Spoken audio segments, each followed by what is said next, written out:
Hello guys. सो आज हम बात करेंगे एपिसोड 2 ऑफ डेटा एनालिसिस। मतलब जो डेटा एनालिसिस वाला पार्ट है हम अपने प्रोजेक्ट में आगे बढ़ाने वाले हैं। हम उसको यहाँ से कंटिन्यू करते हैं। जो हमने फर्स्ट पार्ट में इतना कवर कर लिया था वो कवर कर लिया था प्री प्रोसेसिंग। अब आज हम डिफरेंट टाइप का विजुअलाइजेशन करके एनालिसिस देखने वाले हैं और बिल्कुल जो बेसिक विजुअलाइजेशन होने वाला है वो हम इस वीडियो में देखने वाले हैं। ठीक है, तो सबसे पहले मैंने वही अपनी लाइब्रेरीज पांडास, मैटप्लॉटलिब, नंपाई और सीपोन इनको इंपोर्ट करा लिया। इंपोर्ट कराने के बाद अपना जो नया वाला डेटा सेट था जो हमने सेव करा था प्री प्रोसेसिंग के बाद उसको मैंने लोड करा लिया, वो ये था। ठीक है, यहाँ तक सब कुछ क्लियर है, ऑल फाइन ऑल गुड। अब देखते हैं विजुअलाइजेशन ऑफ डेटा वो कैसे करते हैं। तो जो सीबॉर्न लाइब्रेरी थी उसको मैंने एस एन एस इस नाम से इंपोर्ट किया था। तो मैंने मेथड यूज़ किया S N S dot count plot और उसमें मैंने पास कर दिया जेंडर और डेटा में मैंने दिया डी एफ जो हमारा डेटा फ्रेम था। ठीक है, अब जब मैंने इसमें जेंडर पास किया है तो ये क्या करेगा, इस डेटा फ्रेम में जेंडर वाला जो कॉलम है उसका काउंट प्लॉट बना देगा। मतलब काउंटिंग के हिसाब से प्लॉट बना देगा कि वो कितनी बार आया हुआ है। तो जब मैंने इसको किया तो ये हम क्यों कर रहे हैं वो भी मैं बताता हूँ। तो हमने देखा कि जेंडर थे हमारे पास फीमेल और मेल, तो इसने फीमेल का प्लॉट बना दिया और मेल का प्लॉट बना दिया। तो इस प्लॉट को हम देख के बता सकते हैं कि जो फीमेल है, जो नंबर ऑफ फीमेल्स हैं वो ज़्यादा है, नंबर ऑफ मेल्स कम है। ठीक है, लेकिन तब भी हमारा डेटा काफ़ी हद तक बैलेंस है अगर हम जेंडर रेशियो देखें तो, है ना, क्योंकि लगभग इतना कुछ ज़्यादा डिफरेंस नहीं है, थोड़ा सा डिफरेंस है। तो ये हम ऑब्जर्वेशन एनालिसिस की पहली ऑब्जर्वेशन जो हम एनालिसिस करते हैं ना उसकी पहली ऑब्जर्वेशन यही हम निकाल लेंगे कि क्या, कि data set is balanced with gender ratio. ठीक है, तो काउंट प्लॉट का आपको यूज समझ में आ गया कैसे करते हैं। तो ये अब ऐसे ही मैंने डिफरेंट फीचर्स के लिए काउंट प्लॉट सारे यूज किए हैं, जैसे S N S dot count plot, फिर ग्रुप। अब ग्रुप में हमको जब हमने प्लॉट कराया तो हम पर B C A D E ये ग्रुप थे। तो उसने काउंट का आप स्केल देख सकते हो, ये वाई एक्सिस पे है, तो उस हिसाब से इसने ये काउंट लगा दिया है। और अब हम अगर इसको देखें तो इससे हमारी ऑब्जर्वेशन ये हो रही है कि हमारे जो डेटा सेट में जो सबसे ज़्यादा ग्रुप के बच्चे हैं वो हैं सी, फिर उससे कम डी, फिर उससे कम बी, फिर उससे कम ई, फिर उससे कम ए। ये हमारे डेटा सेट से हमने दूसरी ऑब्जर्वेशन निकाल ली है एनालिसिस करके। ठीक है, फिर ऐसे ही मैंने प्रिपरेशन का देखा तो S N S dot count plot prep और डेटा दिया डी एफ। तो नन वाले बच्चे ज़्यादा हैं और कंप्लीटेड वाले कम हैं। ठीक है, ये हमें इससे ऑब्जर्वेशन मिल गई। ऐसे ही मैंने लेवल का देखा तो लेवल में सबसे ज़्यादा बच्चे जो हैं वो हैं बैचलर्स के, सबसे कम मास्टर्स के और हाई स्कूल के मिडिल में हैं। ठीक है, ये ऑब्जर्वेशन हमने इससे निकाली। ऐसे ही मैंने लंच का देखा काउंट प्लॉट, तो स्टैंडर्ड वाले इतने हैं और फ्री वाले इतने हैं। ठीक है, ये भी हमने देख लिया।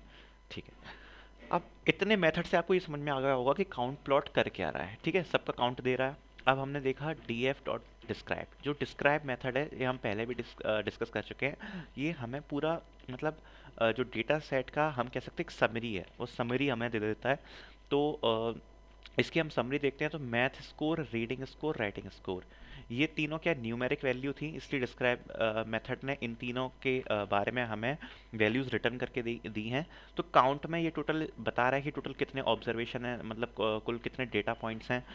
फिर यहाँ से हम मीन देख सकते हैं कि मैथ स्कोर का मीन 66.08 समथिंग कुछ है, ऐसे रीडिंग स्कोर का इतना है, राइटिंग का ये है। तो ये भी एनालिसिस के अंदर ही आ गया कि जैसे अगर आपको मीन पता करना है कि कितने बच्चे एवरेज क्या स्कोर कर रहे हैं, रीडिंग स्कोर बच्चे क्या एवरेज स्कोर कर रहे हैं, तो ये हम यहाँ से ऑब्जर्व करके लिख सकते हैं। स्टैंडर्ड डेविएशन कितना है, मिनिमम वैल्यू कितनी है, 25 परसेंटाइल कितना है, 50 परसेंटाइल कितना है, 70 परसेंटाइल क्या है और मैक्सिमम स्कोर क्या है। ठीक है, ये हम ऑब्जर्वेशन कर सकते हैं। अब बात करते हैं कोरिलेशन की। तो मैं अगर लिखूंगा D F dot C O double R, ये वाला मेथड होता है कोरिलेशन के लिए। तो अगर आपने कोरिलेशन आपको नहीं पता कि क्या चीज़ होती है तो आप कोरिलेशन वाली वीडियो देख लेना, क्योंकि मैं यहाँ पे नहीं एक्सप्लेन करने वाला हूँ, यहाँ पर ये कैलकुलेट करके दे देगा, तो मैं बस इतना ही बता सकता हूँ। तो जब आप D F dot C O R R लिखते हो तो इस सबके बीच में कोरिलेशन बता देगा। ठीक है, जैसे देखो खुद में कोरिलेशन तो वन ही होएगा, सीधी बात है ना, 0 से 1 के बीच में होता है। तो इससे आप क्या देख रहे हो, आप सबसे पहले इसमें देख रहे हो कि इनके बीच में रिलेशन कितना है। ठीक है, और कोई नेगेटिव में तो नहीं जा रहा। अगर कोई कोरिलेशन नेगेटिव में जा रहा है तो उन फीचर्स का तो आपस में कोई रिलेशन का कोई मतलब ही नहीं है, है ना। तो आप देख सकते हो कि मैथ स्कोर का रीडिंग स्कोर से कोरिलेशन 0.81 है, राइटिंग से 0.80, रीडिंग का। तो ये आप यहाँ से कोरिलेशन से देख सकते हो, ये भी अपन का एक एनालिसिस का पॉइंट आ गया, ठीक है। अब एसएनएस मतलब सी बॉन्ड का एक मेथड होता है हीट मैप, ठीक है।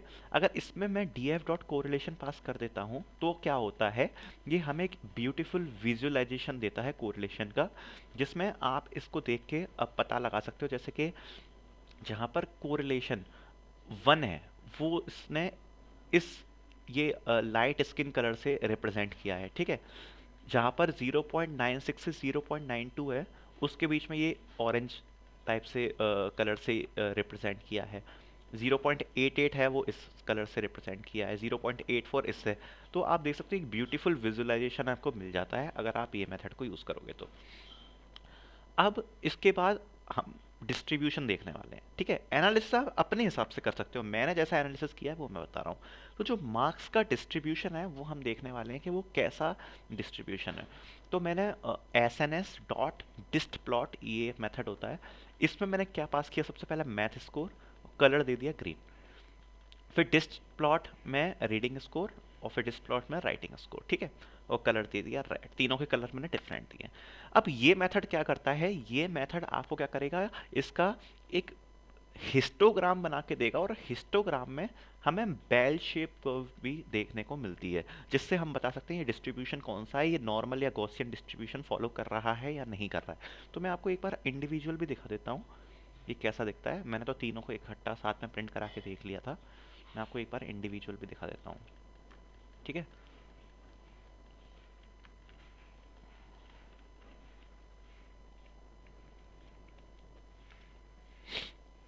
मेरा रन ऑल कर दिया है, अभी थोड़ी देर में एग्जीक्यूट हो जाएगा।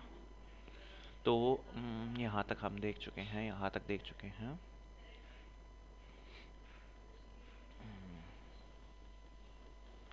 ये सब अभी हमें देखना है।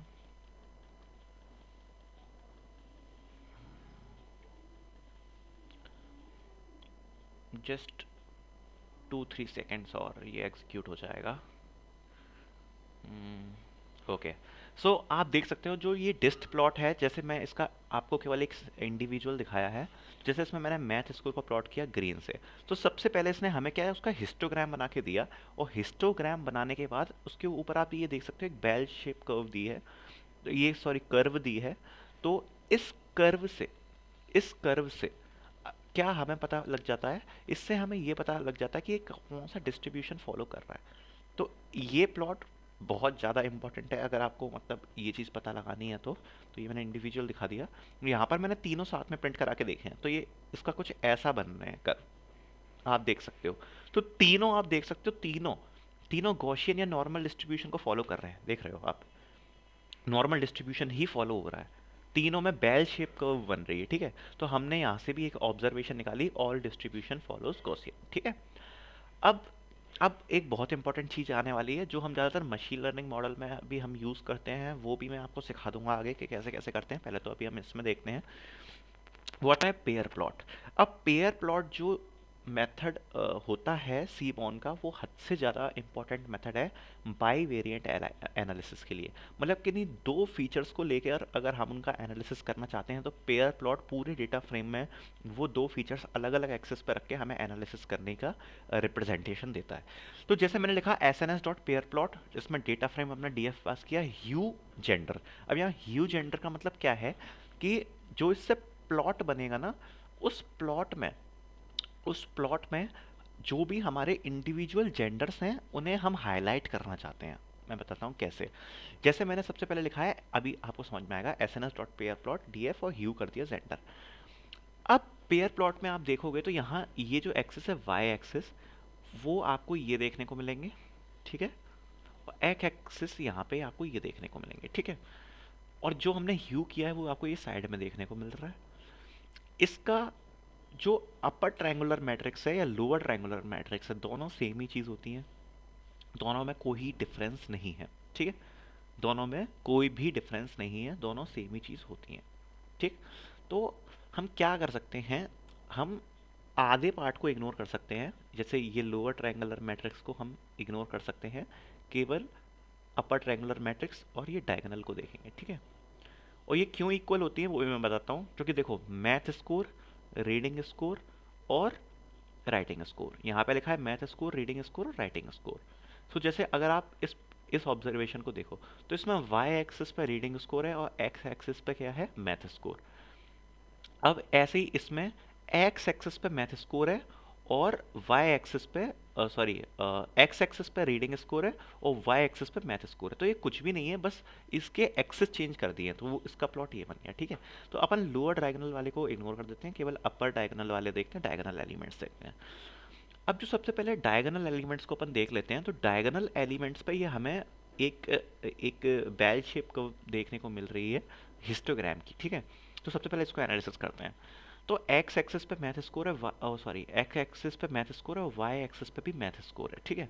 तो मैथ स्कोर अगर मैं देखूं तो ये उसका प्लॉट बना हुआ है, अगर दोनों एक्सिस पे ही मैथ स्कोर है तो ये हिस्टोग्राम टाइप का ही प्लॉट होगा ना, हिस्टोग्राम ही बनेगा। अब इसमें हमने ह्यू क्या किया हुआ है, जेंडर। तो यहाँ पर जो ऑरेंज कलर है वो मेल मेल का डिस्ट्रीब्यूशन दिखा रहा है और फीमेल का डिस्ट्रीब्यूशन दिखा रहा है ब्लू कलर, ठीक है। ऐसे ही इसमें देखूं तो इसमें वाई एक्सिस पर मैथ स्कोर है, एक्स एक्सिस पर रीडिंग स्कोर है, ठीक है, इस वाले प्लॉट में। अब इस प्लॉट से आपको क्या ऑब्जर्वेशन दिख रही है, ये बहुत इंपॉर्टेंट ऑब्जर्वेशन है कि जो मैथ स्कोर है ना, मैथ स्कोर, अगर इसको हम वाई एक्सिस पर लें और अगर रीडिंग स्कोर को एक्स एक्सिस पर लें तो आप देख सकते हो जो फीमेल है वो नीचे काफ़ी सारी आ रही हैं, ठीक है। लेकिन यहाँ पर ऑरेंज जो है वो काफ़ी कम है, मीन्स जो मेल है वो काफ़ी कम है, मेल ऊपर काफ़ी ज़्यादा है। मतलब ऊपर का साइड वाला आप हिस्सा देखो तो उसमें मेल काफ़ी हैं और नीचे वाले हिस्से में आप देखोगे तो हमें फीमेल्स भी दिख रही है। हाँ, वो बात अलग है कि जो फीमेल्स हैं वो ऊपर वाले हिस्से में मेल से ओवरराइट हो रही होंगी, मतलब ये जो ऑरेंज कलर है वो ब्लू को यहाँ पर ओवरराइट कर रहा होगा। बट आप देख सकते हो कि नीचे ब्लू कलर एकदम हमें ज़्यादा दिख रहा है और ऑरेंज कम दिख रहा है, means basis on the feature of math score on y-axis and reading score on x-axis we can separate out the genders।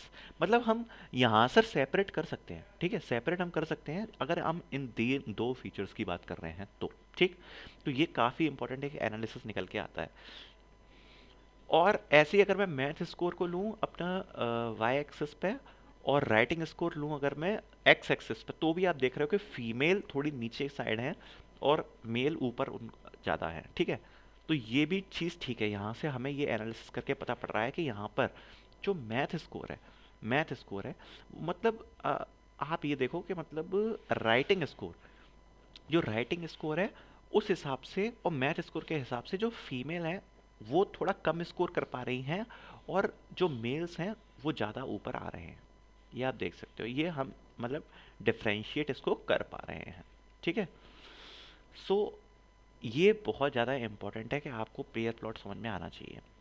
अगर मैं रीडिंग स्कोर को एक्स एक्सिस पे लूँ और वाई एक्सिस पे लूँ और राइटिंग को एक्स पे लूँ तो देख सकते हो आप दोनों ही ओवरराइट किए हुए हैं आपस में, दोनों फीचर्स ओवरराइट किए हुए हैं। मतलब अगर इन दोनों फीचर को मैं आपस में कंसीडर करूं तो हमें ज़्यादा कुछ डिफरेंशिएशन देखने को नहीं मिलता, ये हम एनालिसिस करके बता सकते हैं। जबकि we can separate out the genders based upon math score on Y axis and reading and writing score on X axis.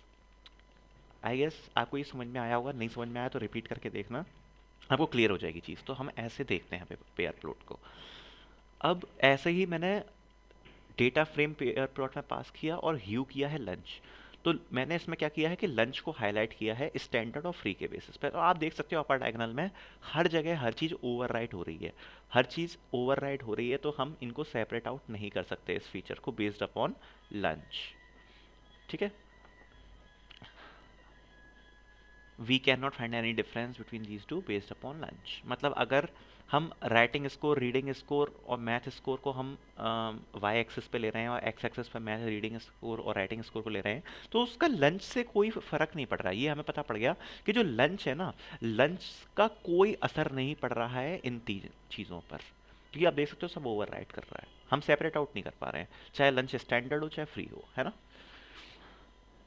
ऐसे ही अगर मैं प्रिपरेशन को करूं हाईलाइट तो आप प्रिपरेशन भी देख रहे हो ओवरराइट हो रही है। मतलब जो अच्छा नहीं, ओवरराइट नहीं हो रही, आप एक चीज़ देख सकते हो, जो बिल्कुल यहाँ पर जो मिनिमम स्कोर है, यहाँ पर आपको ब्लू ब्लू ब्लू ब्लू जैसा दिख रहा है, यहाँ पर ऑरेंज बिल्कुल नहीं आ रहे हैं। भले ही मैं कहूँ कि ब्लू यहाँ पे पॉइंट्स कम है, लेकिन है तो ऑरेंज नहीं है। ऐसे ही यहाँ पर भी नहीं है, ऐसे ही यहाँ पर भी नहीं है, ऑरेंज नहीं है, और ऑरेंज का मतलब है कंप्लीटेड, और ब्लू का मतलब है नॉन कंप्लीटेड प्रिपरेशन। ठीक है, तो यहाँ से हम थोड़ा कह सकते हैं कि जिनने कंप्लीट कर लिया है एटलीस्ट वो मिनिमम स्कोर नहीं कर रहे हैं, मिनिमम से तो थोड़ा ज़्यादा ही स्कोर कर रहे हैं। जैसे मैथ स्कोर है, अगर मैं सपोज ये वाला ले लेता हूँ, तो इसमें रीडिंग स्कोर है वाई एक्सिस पे, राइटिंग स्कोर है एक्स एक्सिस पे। तो आप देख सकते हो कि बेस्ड अपॉन द प्रिपरेशन, जिनने प्रिपरेशन कंप्लीट करी है वो यहाँ से चालू हो रहे हैं। ठीक है, और जबकि हम नॉन कंप्लीटेड प्रिपरेशन वाले पॉइंट्स कुछ यहाँ पे भी देख सकते हैं। तो ये आप ऑब्जर्वेशन देख सकते हैं यहाँ पर। ठीक है, मतलब वो इसको थोड़ा लेस कर रहे हैं, और जिनने प्रिपरेशन कंप्लीट करी है वो आगे तक काफ़ी गए हुए हैं वैसे, है ना। मिनिमम स्कोर नहीं कर रहे हैं वो, ये आपको ऑब्जर्वेशन यहाँ पर मिल सकती है देखने को। ठीक है, ऐसे ही मैंने पेयर प्लॉट में किया, ग्रुप ग्रुप से हाईलाइट किया मैंने, तो ये पेयर प्लॉट हमारा बना बेस्ड अपॉन दीज स्कोर्स। सो अगर मैं देखूँ तो बी सी ए डी ये सब ग्रुप्स हैं, तो ग्रुप के बेस पे अगर मैं देखूँ तो सब कुछ जो हो रहा है वो हाईलाइट हो रहा है, मतलब ओवर राइट हो रहा है, सॉरी ओवर राइट हो रहा है। अगर आप अपर डायगोनल में देखो तो मतलब इसका मतलब हम ये कह सकते हैं कि मैथ स्कोर, रीडिंग स्कोर और राइटिंग स्कोर का ग्रुप से कोई फर्क नहीं पड़ रहा है, कोई भी फर्क नहीं पड़ रहा है। ग्रुप कुछ भी हो, ये फीचर ज़्यादा इम्पैक्ट नहीं डालता है इन तीन चीज़ों पे। ये बात आपको समझ में आ रही है? ये बहुत इंपॉर्टेंट चीज़ें हैं अगर आप जैसे मशीन लर्निंग मॉडल का आप बनाओ। सो अपन ऐसी चीज़ें देखकर वो कॉलम्स ड्रॉप कर सकते हैं जो ज़्यादा असर ना डाल रहे हों। ठीक है, ये हम नहीं बना रहे हैं, बट मैं एनालिसिस में आपको ये चीज़ें सिखा रहा हूँ। ठीक है, सो ये बहुत इंपॉर्टेंट चीज़ है, आपको समझना चाहिए ये चीज़, है ना। सो आप ग्रुप स्कोर देख रहे हो, सारा ओवर कर रहा है, तो ज़्यादा हमें इससे कुछ मिलता नहीं है देखने को। बॉक्स प्लॉट से हम नेक्स्ट लेसन में देखेंगे। आई गेस आपको यहाँ तक ये पूरी चीज़ें समझ में आई होंगी, सारे प्लॉट समझ में आए होंगे। काफ़ी इंपॉर्टेंट वीडियो है, आराम से करिए, खुद एक बार टाइप करके देखिए, खुद एनालिसिस करके देखिए, डॉक्यूमेंटेशन में जाके देखिए कि मतलब आप क्या रिजल्ट्स और निकाल सकते हैं, स्टैट्स के कॉन्सेप्ट्स यूज़ करिए। सो इस वीडियो में इतना ही है, और आई गेस आपको पसंद आ रही होगा ये डेटा एनालिसिस का प्रोजेक्ट, और बने रहिए और बहुत मज़ा आएगा। So thank you.